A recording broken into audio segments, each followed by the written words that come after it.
Okay, first question, because I know you guys have been asked this a million times, but the way I want to phrase it is, I want to know about the double standard of Nicole, because let's say George Clooney would do this transformation. No one would be commenting, oh my God, Clooney looks weathered and all, but Nicole does it, and it's breaking news.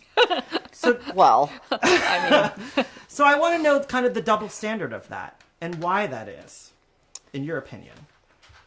I think because it's not common, because it doesn't happen, and because it's still, unfortunately, it's not done enough. And Karyn has a very strong opinion. well, I think we are part of a business of storytelling and an art form of storytelling in which I think we still expect our female characters to somehow take a back seat, be polite, look beautiful, be quiet. And the fact is that's not who this character ever was going to be. And so it probably ruffles some feathers. It probably gets under people's skin a little bit, but it's far more memorable than just being pretty and disappearing. So was it liberating for you? Yeah, it was actually. I mean, for me, I'm always on the quest to explore characters, find things I haven't done, and move into territory that I feel is bold and interesting. And work with directors who have passion and obsession.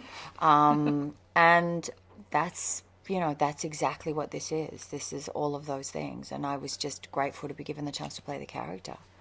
I feel like in life, sometimes we want to self-destroy for whatever reason that is. So I guess for you guys, my question is, what do you guys do to get yourself out of a funk when you're going down that dark path? Because it's funny, I remember your speech at the SAGs last year, and you were like... I was making this film when I gave that speech at the SAGs. Oh, God, I'd come that. from throwing so Tatiana into the tired. trunk of a car. Means a lot to me.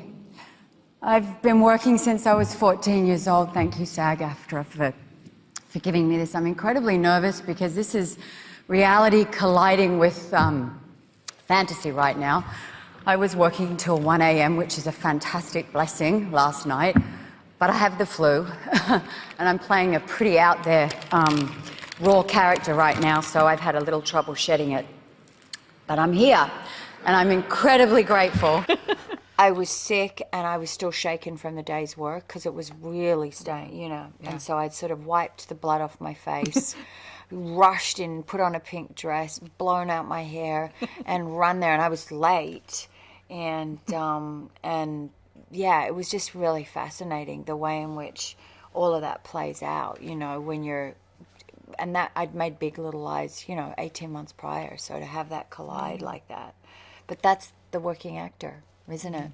And it's fantastic to be able to do something like that and then go straight back to the set and be back in the work. So where do you go to get yourself out of a funk? Like, after that day, what did you do? Like, how do you get yourself out No, of it? I didn't get out of a funk until after I finished the film. I was in a funk the whole film. But I will, in terms of just taking care of myself, I love to go and have a run. I love to just spend time with my kids. I love to put on my pajamas. I sound incredibly boring. But, and just kind of snuggle with my man and just have that kind of tight family bond is very, very nourishing for me. I've interviewed your husband a bunch of times. He's a very nice man. Yeah. I guess, what kind of cop do you think you would make in real life? Both of you. Could you be a cop? Could I trust you to protect the law? Yes, yes, but I don't know. Nicole, you think always surprise me. I would be very compassionate. So You'd always let the you'd be criminals able go. to, yeah, you'd be able to talk around things, and I'd be like, oh. So I'd be a little problematic with that.